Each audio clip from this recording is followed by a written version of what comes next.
యశ్వంత్పూర్ ఢిల్లీ వెళ్లే సంపర్క క్రాంతి ఎక్స్ప్రెస్ రైల్లో దొంగలు రెచ్చిపోయారు. ప్రయాణికులకు మత్తుమందిచ్చి నగలు డబ్బు దోచుకెళ్లారు దుండగులు. బోగీల్లో సెక్యూరిటీ పోలీసులు లేకపోవడంతో ప్రయాణికులకు మత్తుమందిచ్చి దోపిడీకి పాల్పడ్డారు.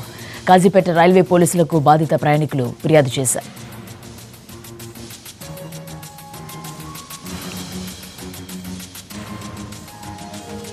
రైలు దోపిడీకి సంబంధించిన మరిన్ని వివరాలు మా కరెస్పాండెంట్ అరుణ్ అందిస్తారు. అరుణ్, కర్ణాటక నుంచి న్యూఢిల్లీ వెళ్తున్న సంపర్క క్రాంతి ఎక్స్ప్రెస్ రైల్లో నిన్న అర్ధరాత్రి దోపిడీ పర్వం జరిగింది.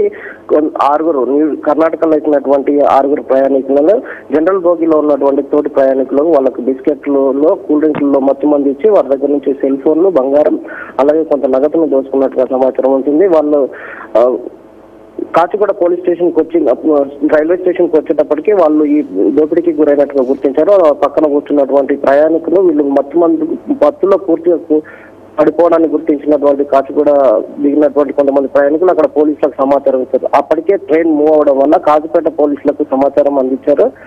కర్ణాటకకు చెందినటువంటి నితిన్, త్రిపురకు చెందినటువంటి రాహుల్, బీహార్ కు చెందినటువంటి ప్రేమ్ శంకర్, యూపీకి చెందినటువంటి టింకు, బుఖే ఖాన్, అబ్బాస్ ఖాన్ ఢిల్లీ వైపు వెళ్తున్నారు. వీళ్ళకి 6 కూడా వాళ్ళు పక్కన కూర్చున్న వాళ్ళు బిస్కెట్లు మత్తుమంది ఇవ్వడం వల్ల వాళ్ళు పూర్తిగా స్పృహ తప్పి పడిపోయారు. వాళ్ళకి సంబంధించినటువంటి సామాన్లు దోచుకున్నటువంటి పరిస్థితిలో కాజీపేట పోలీసులు గుర్తించి వారిని వెంటనే అక్కడ దింపేసి ఎంజిఎం ఆసుపత్రికి తీసుకెళ్లారు.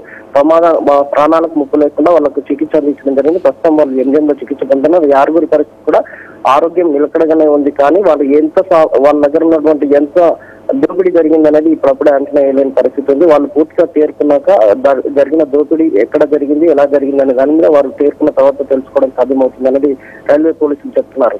మొత్తానికి రైలులో దోపిడీ పర్వం మాత్రం యథావిధిగా ఎప్పుడు జరుగుతుంది. దాన్ని నివారించడం కోసం రైల్వే పోలీసు అధికారులు చర్య తీసుకుంటున్నామని చెప్తున్నా అనుకున్న స్థాయిలో సిబ్బంది లేకపోవడంలో ఈ దోపిడీ పర్వం అయితే కొనసాగుతున్నట్టుగా తెలుస్తుంది. Thank you Arun.